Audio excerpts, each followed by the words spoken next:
Hello, hello. For those of you who don't know me, my name is Vicki Poole, and I'm so excited to be here today with another fabulous interview.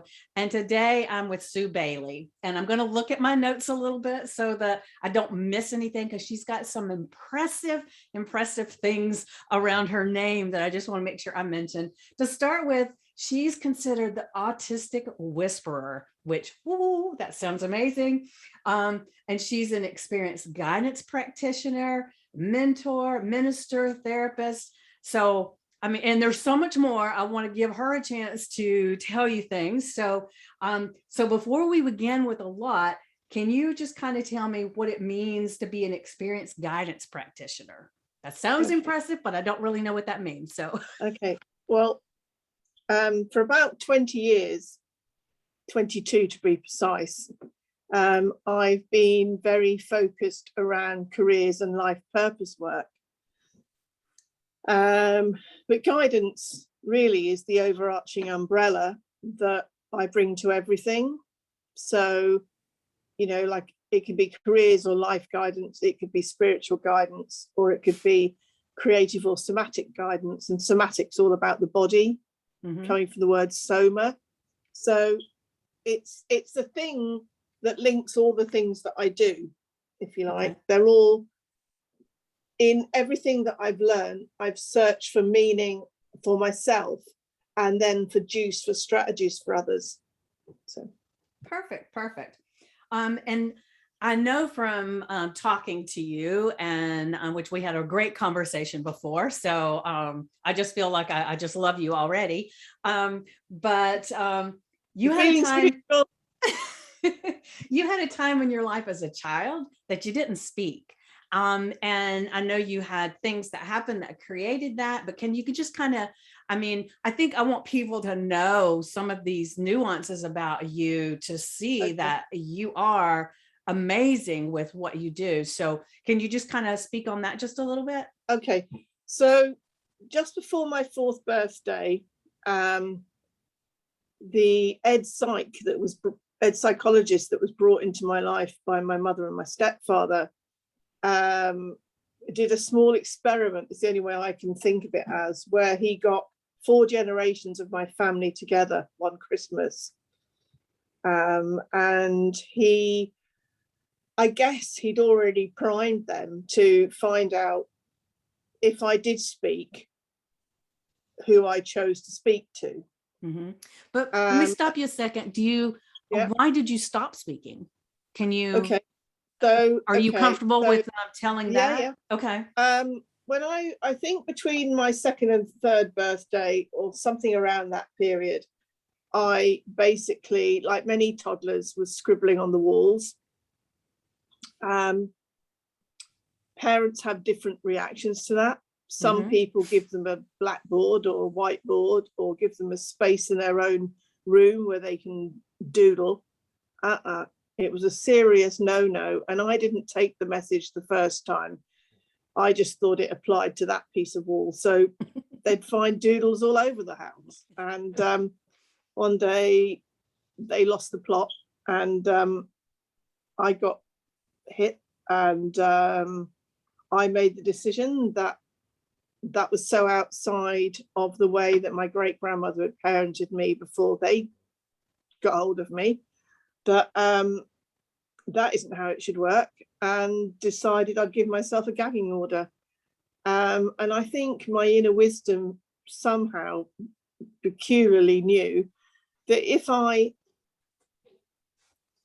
upset the apple cart enough, they would want to find a resolution. And the resolution was taking me to an ed psych, who then led to my great granny being my legal guardian.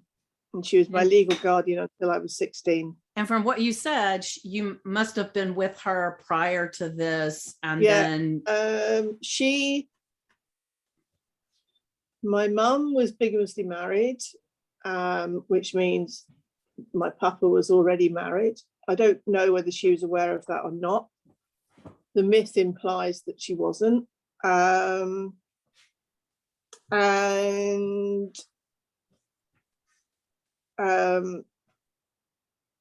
my grandma on my maternal side was the deputy head at a boys' public school, and this was seriously a no-no in her world.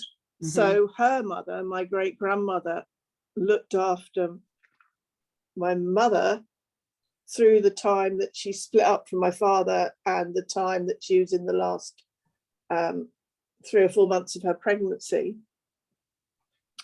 And because I was born 28 weeks upside down, the cord around my neck in the 1950s, I only weighed £3.12. The Wow. midwife at the bottom of the garden didn't believe I was ready to be born. So she came and looked at mother and then went away again. And then I came anyway, and my great grandmother literally delivered me, or delivered me from mother, or whatever the phrase is. Yes. I think the bond was sealed then, and I was with her until I was about 2.5. And then my mother married my stepfather, and they took me probably for about a year, 18 months before I got brought back to great granny. All right. Well, that's a lot for a young child. So that's what led up to tell us, you were telling before I interrupted you about the experiment of. Well, I call it an experiment. I don't Yes. know what they called it, but yes, I did. I only care what you call it. Yeah, I call it an experiment because I felt like a lab rat when I look back at it. Mm-hmm. And you know, if you've got your mom and your stepfather and your father and your granny and your great granny and 2 aunts and 2 uncles in a house in Highgate in the snow in 1963, and that's the last time I'm with any of them as a collective. It had to be the point when they decided that actually, when great granny was around, I talked, and when she wasn't around, I didn't. Mm-hmm. So they thought, well, initially I think they thought, well, let Sue be with great granny until she's old enough to understand what's going on, and I never went back. So do you remember being in that room? How old did you say you were? I was 4 in the January. Okay. So you're in this room and they're just letting you wander around and see who you gravitate to. Is that how it happens? Well, I certainly have photos of me holding the hand of my aunt, or sitting on my grandma's knee, or sitting on my great granny's knee. There's a pram in the background because my mum was expecting my half sister. So there's a full-size pram in the background. And there's flowery curtains because I've got a photo of it.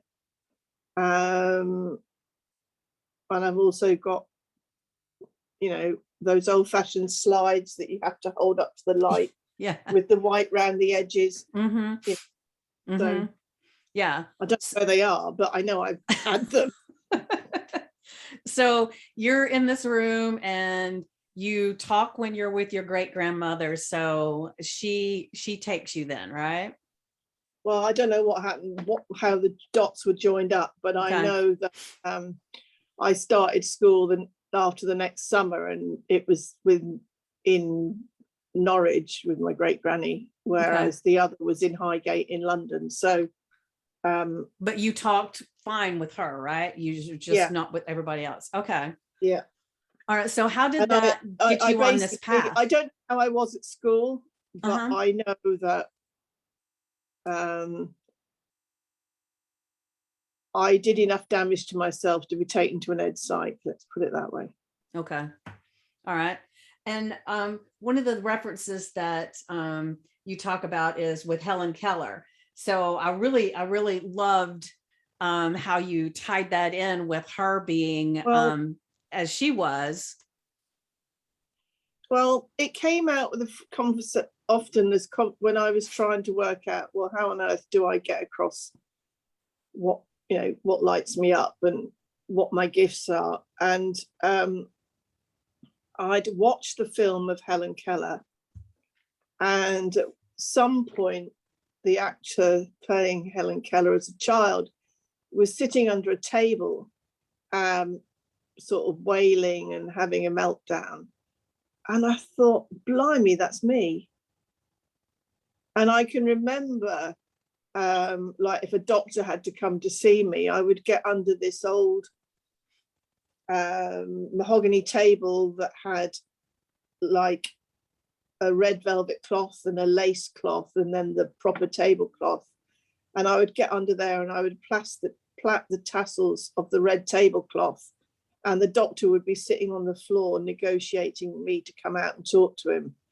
And that's sort of how Helen Keller was. So I was intrigued by this, and I found that whenever her name came up or her books came up or anything to do with being unable to voice what they wanted, I got interested. So I looked into the story more, and I realized that, you know, their parents in the 1880s, 1900s sort of period were equally worried, like my family had been, about Helen.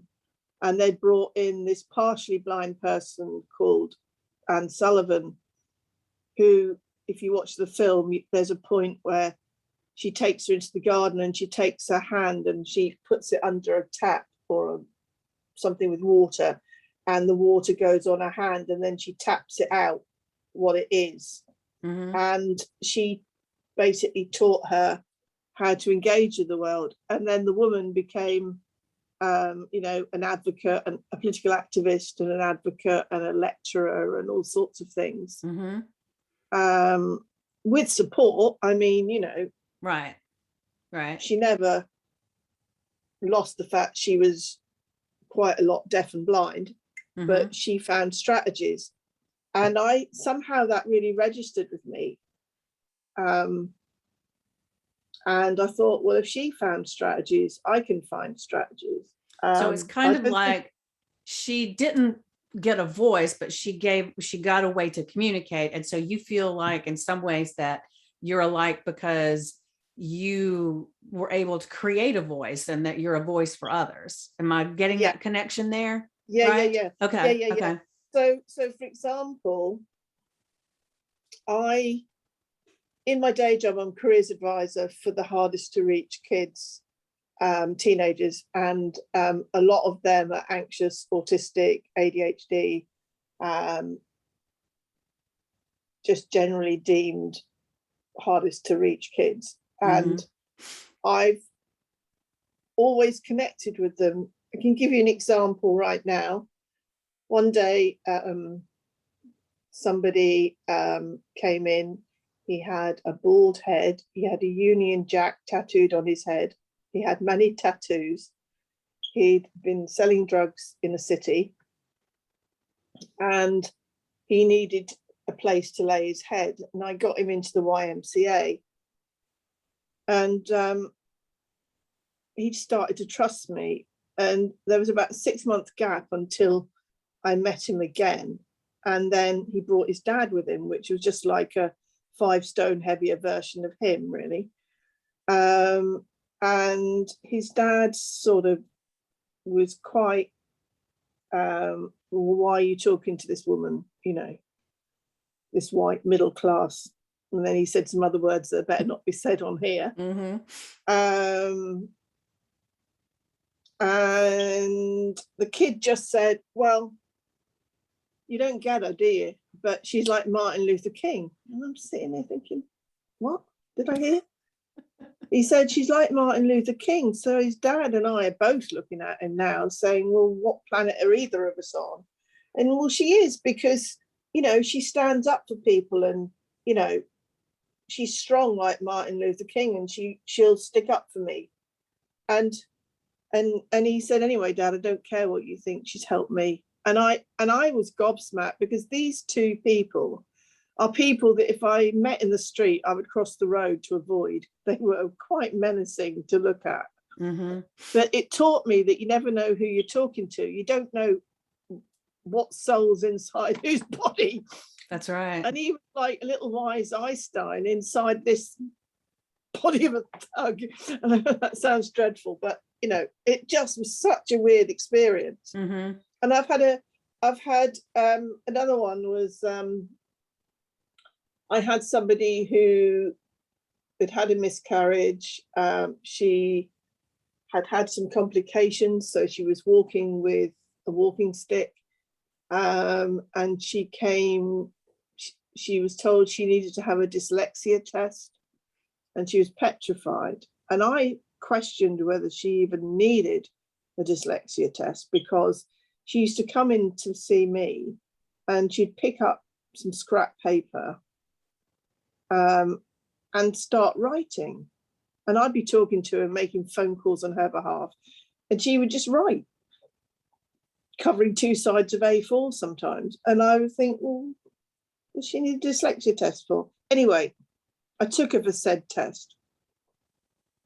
And she became somebody that almost, it was like, well, I'm not doing this unless you do one. So I offered myself to sit on a computer next to her, and she did hers and I did mine, because that's the only way she was going to do it. And I came out with the non-verbal learning disability profile, and she came out with the diagnosis of dyslexia. And I was like, well, on the way home in the car, I was like, I don't get this. You've come and seen me 2 or 3 times, and you always ask for a piece of paper, and you always write. And you don't just write the odd doodle, you write like paragraphs. Yeah, I listen to you while I'm doing my own test, going, this isn't the literal words, but like going, the cat sat on the mat. What do I need? Oh, I need a capital C and a full stop.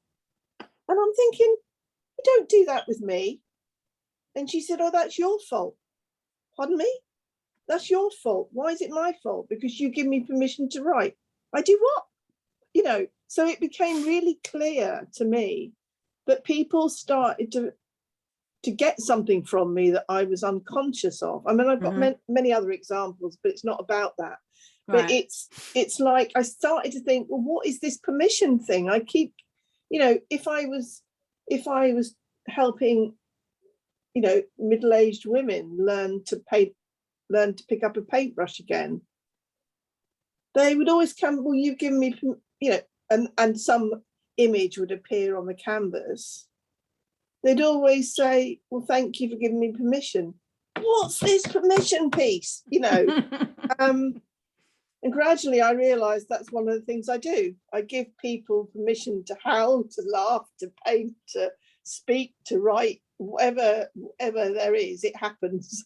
And that's definitely, you know, there's a lot of people that don't feel that they have permission in society to be themselves. So that's definitely an amazing thing. So let me ask you this. So what would people who need your services, what would they be feeling right now that would lead them to know that you're the permission answer? You're the dude. You're the one. Yeah. Okay. Well, I can give 2 examples. Recently, somebody came to see me because she's approaching widowhood, and she came for respite care, and you know, we did walking in nature. My husband cooked soul food. You know, we gave her quiet time, or she took quiet time. And then I said, well, would you like to paint? And she's like, well, I haven't picked a paintbrush up since I was about 4. I feel really nervous about that. I said, well, what if we painted with you? So persuaded my husband to do it as well. And that isn't his natural thing either. And I took it really slowly. I probably only did 6 or 7 steps of the 13-step process, because it wasn't about getting the process done and getting the super duper finished article. It was about getting her to get something. Mm-hmm. And after 2 or 3 hours, this Maasai warrior started staring back at her on the canvas. And she was gobsmacked. I have to say, I was pretty pleased as well. And she just kept staring at this sort of mixture between a Maasai warrior and a little elf. The only way to describe this image. Mm-hmm. And the next morning, after breakfast, I said, because she stayed over, I said, okay, so what do you get from the picture? Nothing, she said. I said, okay, let's help you get something from the picture. So it came into my head once that somebody had advised me if I could find 10 words on a subject, I could write about that, Mm-hmm. that subject.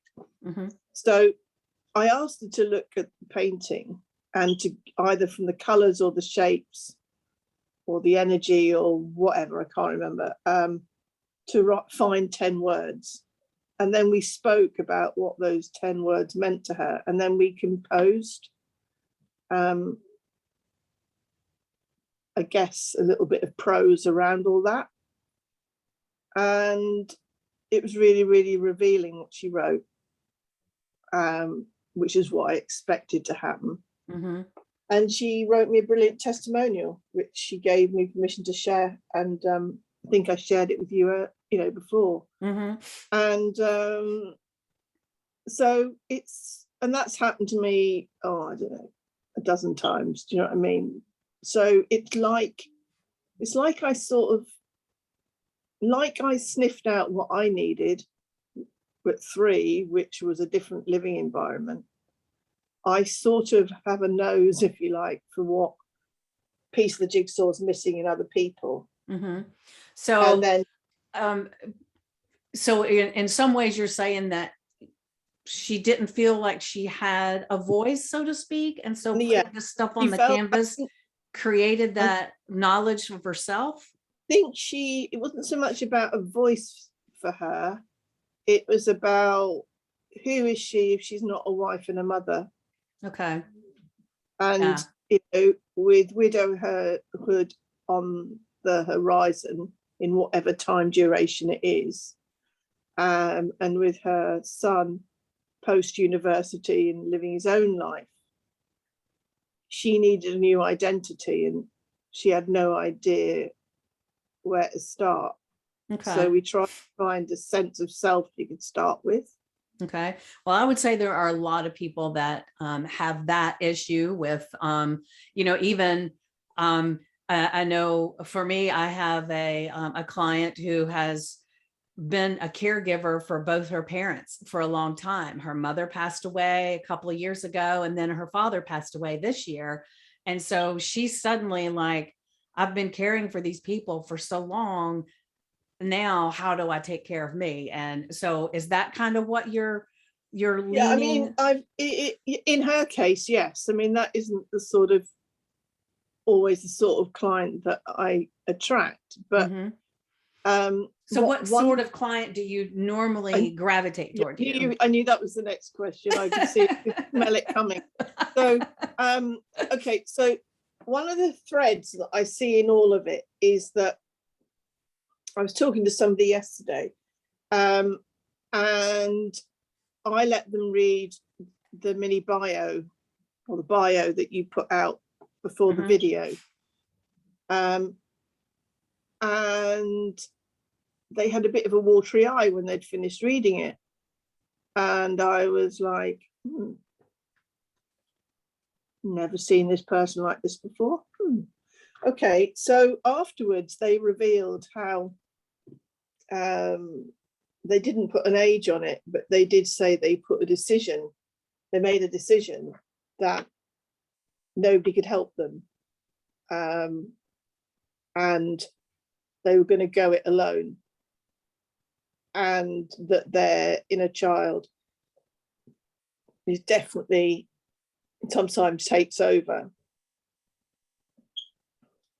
And I just thought, yeah. And they said, but I can't reach the inner child. I said, well, spend a couple of days with me and I'll reach them, because my inner child will just beam at them and they'll start coming forward.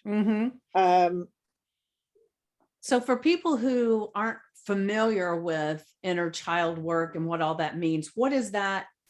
How can you explain what that is to someone who may be watching? So for me, my inner child is the essence of who I am. It's the me before I got conditioned. It's the authentic, natural, spiritual essence of me. It's me without the personality. It's who I am. I discovered her more and more as I've sought to find fragments of myself over the last 25 years. And she really came home when I went to Hawaii in 2017, to learn this intentional creativity technique, which is how you get some sort of image on a canvas. And since I've done that, she's integrated into me to a point that I now have about 30, if you ever come here, and I hope you do at some point, there's about 30 paintings on the walls that have been inspired by my inner child wanting to know another aspect of themselves. So I would say she is the driving force between my desire to leave a legacy. She's my driving force that wants me to reach out to the inner child in anybody of any age, really, to help them be more of their authentic self, to start having some self-awareness, self-belief and self-mastery, and to hold that vision until they can find it for themselves. Okay, so because I see the inner child in most people, so yes. So would you say that it's maybe people who let's see, that maybe are feeling stuck in their life, or they're feeling like they just kind of feel that they don't have the joy that they really want in life, and that they haven't been able to get in touch with that part of themselves? Would that be someone who needs the inner child work? I think some of it happens when some people become parents. And some of the people that have been my clients have been parents and then later in their lives become parents again. So, they might have had children in their late 20s, early 30s, and then had a child in their 50s. And in that time, they've found more self-awareness, and they know they don't want to parent the second child like they did the first two or something like that.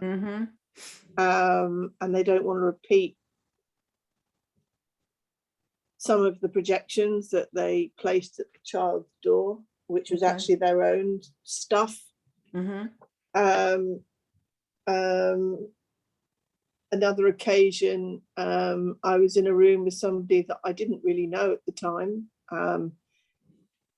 She had autistic traits and her daughter was autistic. And she'd just gone through breast cancer surgery and chemo and stuff. And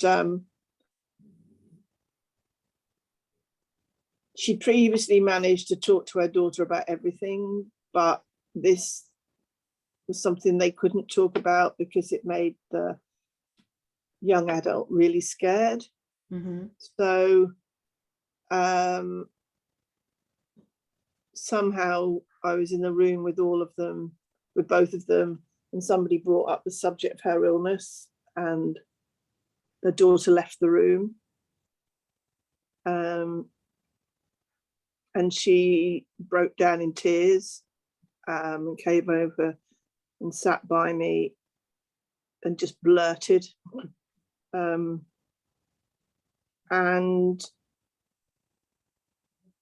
I did some art with her. It wasn't a person, it was like a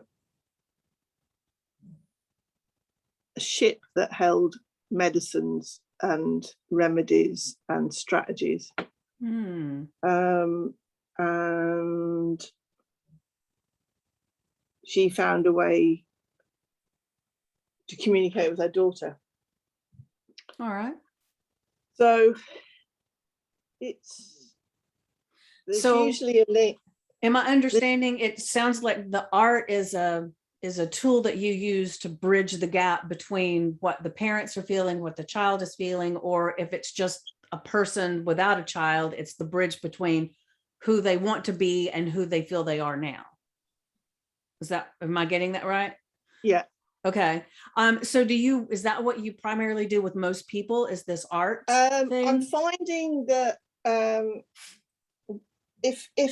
going to start trying to do it on Zoom, but if they're here, like some people have been here, we go walk about 10 minutes away, and it's like in a young wood with an ancient lake, and then we have soul food, and I'll put the soul ears on and listen and stuff, and then that sounds amazing. I really want to come. And then, well, you can, COVID willing. Yes. And then Clive does what he calls a soul supper, where the food is the medicine, and like sacred listening around the table, which is led by what they want to talk about. And then in the morning, we might have started painting the night before, or we might start painting the next day, and then we do some writing. We might do some movement. I'm trained in Nia and in chakra dance. And we might do some sort of therapeutic sort of interventions where we drill down a bit more. I've got about 7 different things that I sort of have in my kit bag from the different modalities that I learned. So the things I learned was like, I learned ethics and values from training as a minister. I learned how to find my own ethics and values and how to help others find their own ethics and values. I learned how to ground myself and be embodied through Nia and chakra dance. And then once I was in my body, it felt such a limited space because I'd never been inside my body. I'd overlaid my body. So I was like, could be anywhere really. I didn't quite know how I managed to stay in my body enough, because once I got into my body and I was grounded, it's like, how the hell does anybody exist in this amount of space? And so I had to, I did some training called embodied relational training, where it's about the dance of life, but basically it's about being embodied and relating to others from an embodied place, and how to hold them if they're not embodied. And then, because I met a number of dance and art practitioners who were doing that training, I had a real yearning to find a modality with colour that I could use, because colour's always a doorway for me. And then I found like the thing in Hawaii, and then with the COVID thing, I, as much as I don't like what COVID brought to so many people, I did like working from home, and I did like I could be in my own rhythm between my own hobbies and future plans and my work. And as long as I did the work, You know, I could be more flexible. And so when I went back to work in the various lockdown scenarios, the first time I was off work for 9 weeks because I was in overwhelm on how I could get back into having to be much more structured. I felt I was killing my spirit doing that. And it manifested in having panic attacks while I drive. So, you know, I know about frequency management. I went down that route for that. And so now that's in my kit bag as well. So it's usually something that's happened in me that I look to a practice for my own mind, body, spirit. But when I'm doing that, I'm looking for ways that I can put it in my kit bag for other people. Right. Yeah.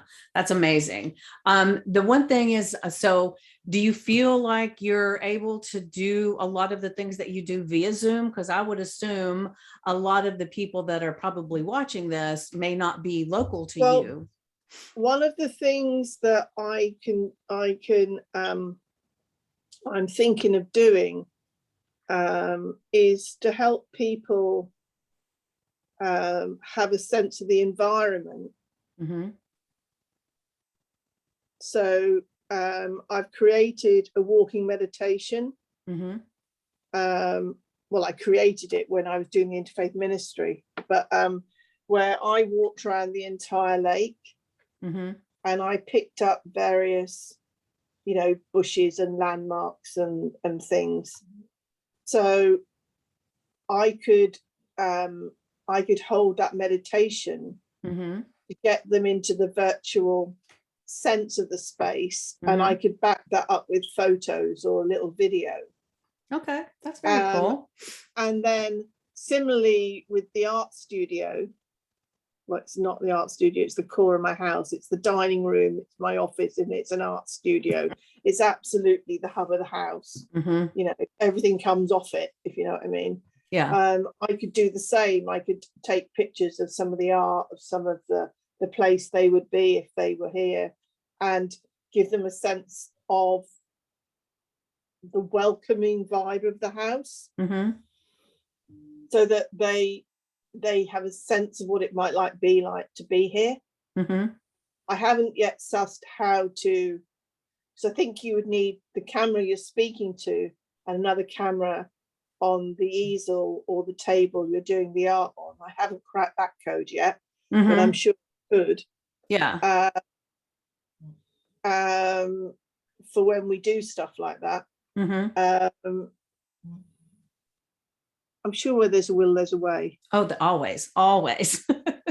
I might need some more practical thinking, but yes, you know. I'm willing to experiment. And I was going to ask you to experiment. yes, I'm more than willing, because you and I have talked a little bit, and you know, and I've had not experience for things happening to me, but an experience with the child thing as far as a grandchild that I was raising. And so I just really resonate with a lot of your story. And I have a question for you, which I was going to ask you to do before you got in first. I might as well raise that now because it's come up of its own free will. Okay. Is to say that in our beta testing of how to do this thing, you could create an image of whatever appears that is the energy of your granddaughter. Okay. And then when I'll take that challenge. And then when you reconvene,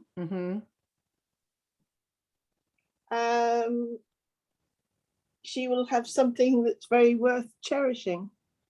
Sounds like a plan. I'm ready. One of the things I wanted to ask, and same track, because I was going to throw that at you after the video. Oh, well, we've just taken care of that right off, right?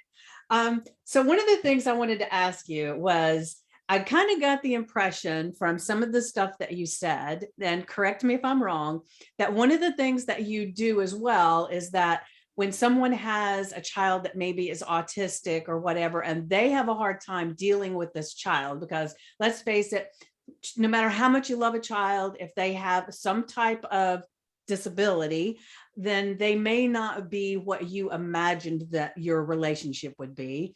So there's a lot of things going on emotionally with both the child and the parent. So what I thought was that you help that parent to know how to deal with that child.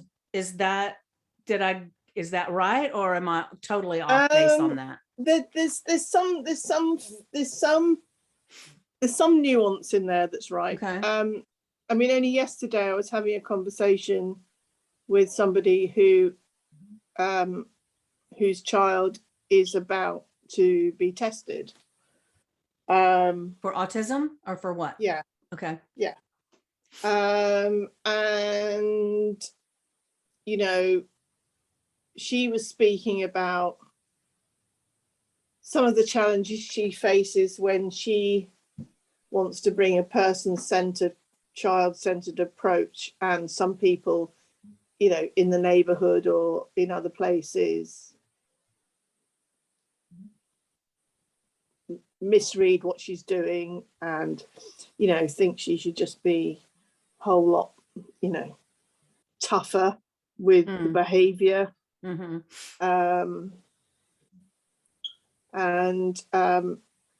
I actually said I really respected what she was saying to me, because I know 150% that love and being authentic works with me, and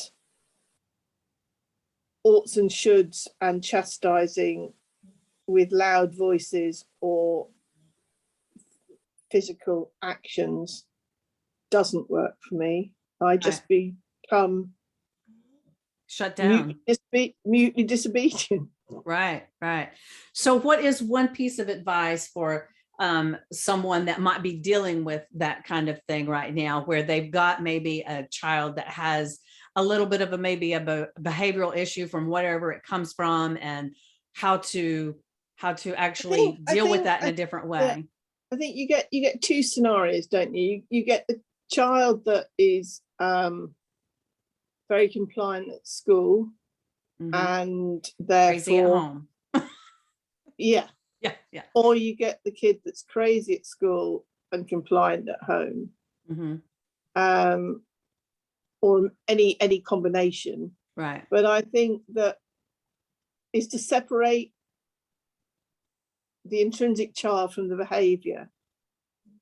So the behavior might not be the best, but doesn't make them intrinsically bad.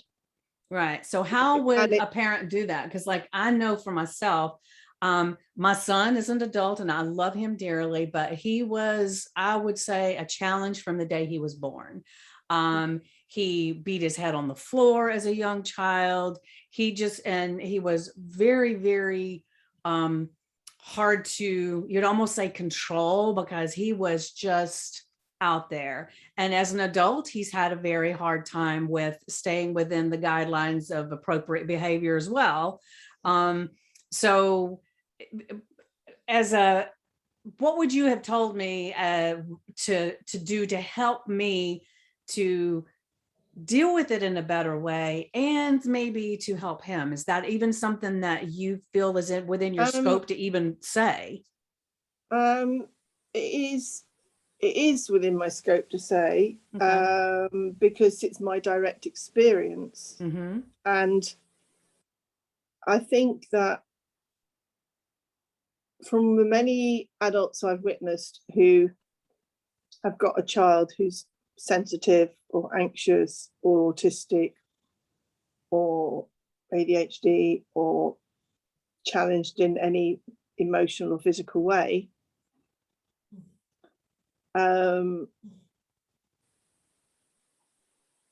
they need to know that they're safe. They need to know that the parents' love is always available to them, and that at times that mummy or daddy is you know, a human being too, and can get hurt by what they physically or emotionally do. Mm-hmm. And to try and take the blame and shame out of it all. Mm-hmm. Okay. So I think the blame and shame does more damage than certainly shame. Yeah. Well, I think that goes both ways, with the parents feeling all those things themselves and projecting that onto the child, right? Yeah. So just a really quick, because I know I've taken you off into all these little different areas. So when you are speaking to what it is that you do, who is that? Who is it? The art that the people that are looking for that would contact you, or is it the I think anybody who well, typically it's somebody between their mid or later years who has realized that they are worried about their beloved's capacity to cope in this world, and they're worried that what the hell's going to happen when they're not there to pick up the pieces, so to speak, and how sometimes they haven't got what they want from the state system, and I helped somebody in New Delhi where, you know, she'd been to occupational therapists and various, you know, high charging, much more educated people than I.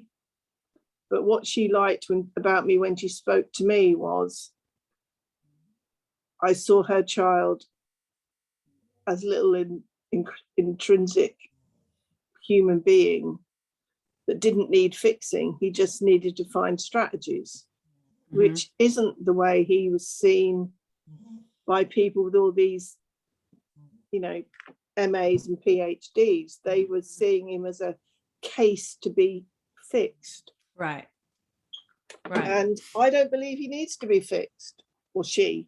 I believe they need to be supported to bring their natural gifts and their own pioneering spirit into the world. And I believe that they are teachers in their own right.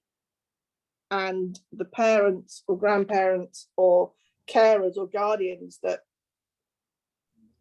are lucky enough to have them in their lives ultimately are transformed as well by their presence, because they have to think outside the box. They have to throw away the oughts and shoulds of their own upbringing and find a new way, because the other way doesn't work. Right. Perfect. They might try the old way and it might work sometimes, but it doesn't consistently work. Right. Well, perfect. That definitely gives me a lot more insight about what you need. The whole other thing about, you know, the karma through the generations and the conditioning that gets passed down by families and institutions. I've talked for hours on that because, you know, don't get me started on that one. Okay, so how can people reach out to you? How can they, if they think that this is what they need from you, then how do they get in touch with you? Well, one thing they could do is they could indicate initially under the interview, and maybe then we can PM each other and or talk on Zoom, or I mean, they could put in tangledtreetribe.com or the Autistic Whisperer, which is my Facebook page, which has got some private groups hanging off it, which they can't access unless they choose to be in that space. Right. But certainly find out initially by putting, I think it's tangledtreetribe.com and the Autistic Whisperer or Tangled Tree Tribe into Facebook. and they'll get a page for either of those. One I'm a co-founder and one is mine. Okay. And then they can message me on Facebook, or they just indicate they want me to contact them, and then we'll find anything from WhatsApp to messaging to Facebook Live to however whatever modality they like, we'll find a way.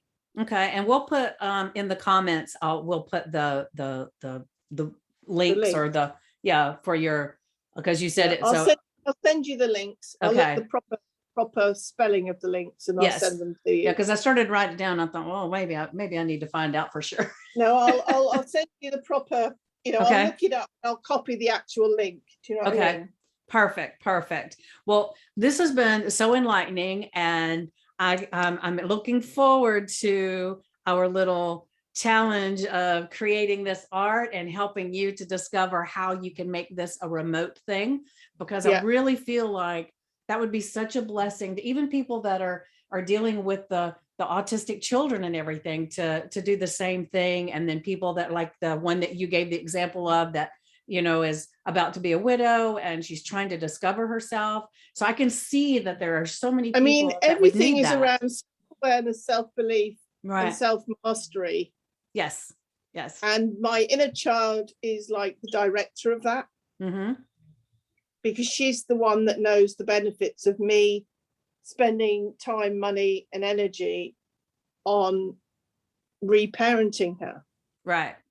Well, I think I had mentioned to you that I was on a spiritual retreat earlier this year, and we did some art and some meditation and different things. And when I was there, because when you were saying the permission thing, I'm just going to stop with, say this real quick, but I felt like I've loved art my whole life. I've done art, and I kind of got away from it when life got in the way, so to speak. And so when I was there, I felt like they gave me permission to just create something without it having to be anything. And prior to that, I always felt a little bit, it was supposed to look like something, it was supposed to be a tree, or it was supposed to be a person, or it was supposed to, that's how I felt.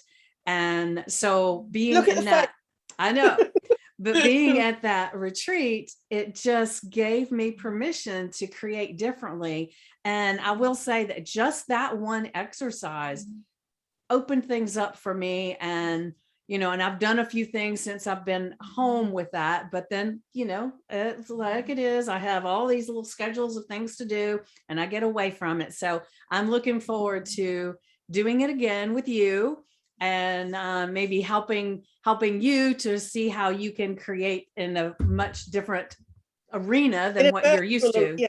I mean, I've got all the pieces. Yes. Because I know what I've done with people physically. Yes. And I want to experience the whole thing, so you can do the whole journey with me. You can experience it virtually, and then when COVID's further down the plan, you can get on a plane and come and experience it properly. Yay! I'm ready now. You guys heard that. I've got this invitation already. So I know we've gone probably a little longer. I don't have my watch on because I took it off so it wouldn't buzz me. So I have no idea what time it is. The time is. It's an hour. We've been an hour. Oh my gosh, it doesn't feel like it. So I wanted to make. So thank you so much for being here today, sharing your gifts to everybody, and hopefully there'll be people that realize how wonderful it is to work with you by actually experiencing it, and they'll reach out. So thank you again. And after we finish this call, then I want to maybe set up a time that we can do all that. So do you have any last words that you want to share to anybody or to everybody? Yeah, I'm taking a comfort stretch in saying I'll do this on Zoom, because I'm the least technically minded person on the planet, probably. Yet I know that originally I set up 2